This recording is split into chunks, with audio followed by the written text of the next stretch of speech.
আজ বেশি কথা বলবো না, কারণ আপনারা থাম্বনেইল দেখে বুঝে গেছেন এটা কিসের ভিডিও। তাহলে চলুন ম্যাজিকের কাজটি শুরু করা যাক। তো ফিরে আসছি ইন্ট্রোর পর।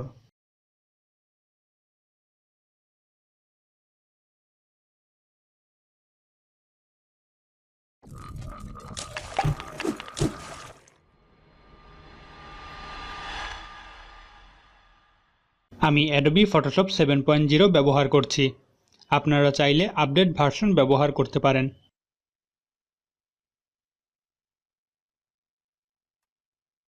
আমি আপনাদের দেখানোর স্বার্থে ডিফল্ট হিসেবে এই দুটি ছবি ব্যবহার করছি। আপনি যে ছবির মধ্যে কাজ করবেন সেই ছবি দুটি সিলেক্ট করে ড্র্যাগ করে নিয়ে এসে ফটোশপে ছেড়ে দিন। এখন আমি যে ছবির মধ্যে অন্য ছবির ফেস স্থাপন করতে চাই সেই ছবিকে ড্র্যাগ করে নিয়ে এসে এই ছবির উপরে ছেড়ে দিব।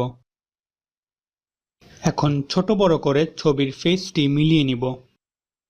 আপনারা মিলানোর সময় অবশ্যই ছবির অপাসিটি কমিয়ে নেবেন, তাতে আপনার ছবি স্থাপন করা সহজ হবে।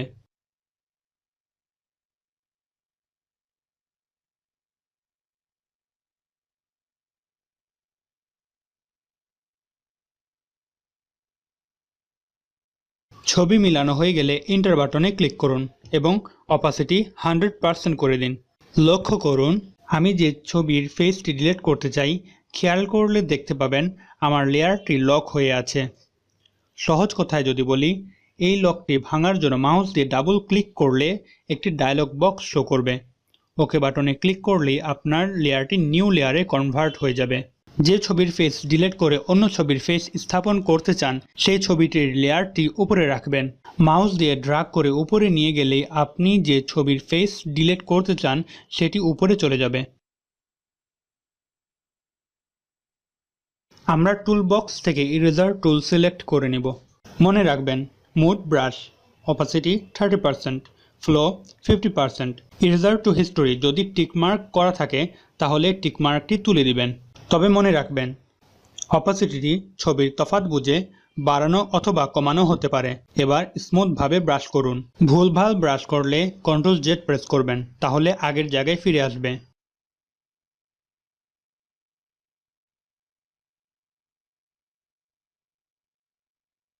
দেখতেই পাচ্ছেন ছবির কিছু অংশ সাদা হয়ে গিয়েছে।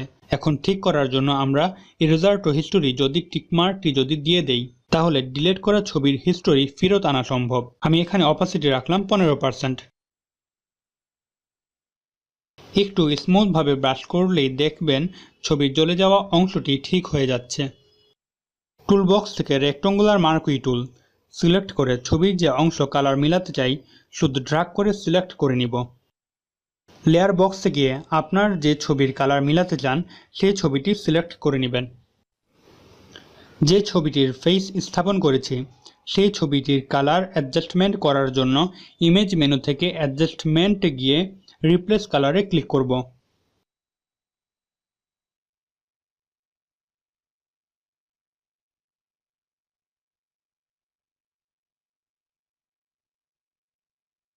ছবির কালার অ্যাডজাস্টমেন্ট করা হয়ে গেলে ওকে বাটনে ক্লিক করব। ব্যাস, ছবি রেডি।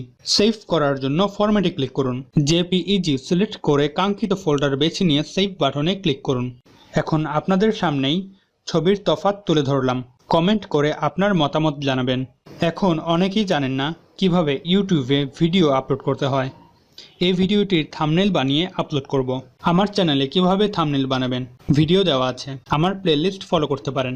বেশি বড় হয়ে গেলে আপনারা ভিডিও দেখতে চান না, তাই এই থাম্বনেল কিভাবে বানাবেন সেই কাহিনী অন্য দিনের জন্য থাকলো।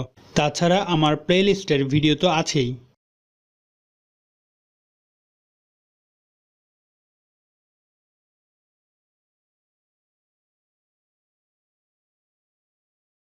যাই হোক, আমি খুব একটা নর্মাল থাম্বনেল বানিয়েছি, বেশি গর্জিয়াস করলাম না।